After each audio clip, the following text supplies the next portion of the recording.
Vous pouvez tous refaire chez vous, une bouteille vide, un truc pour gonfler les vélos et un petit peu d'alcool à 90. On va en mettre un tout petit peu à l'intérieur, comme ceci, et on secoue bien. Je vais pomper plusieurs fois et en augmentant la pression à l'intérieur de la bouteille, ça va permettre de créer un nuage quasi instantané quand je vais relâcher le tout.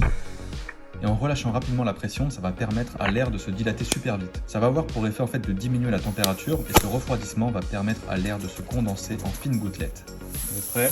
On a donc un changement d'état qui va donner ce nuage de manière quasi instantanée. L'alcool ici va permettre une condensation plus rapide et donc un nuage plus impressionnant car l'alcool s'évapore plus vite que l'eau. C'est vraiment pas mal. C'est réellement instantané et on a bien un nuage dans la bouteille. Mettre de l'acide sulfurique dans du lait, qu'est-ce que ça fait? Découvrons-le tout de suite.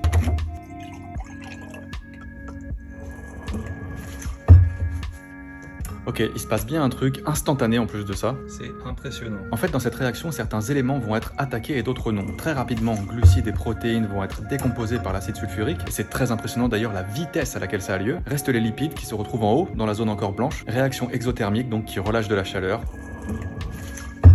Beaucoup de chaleur. Très très chaude. C'est fou.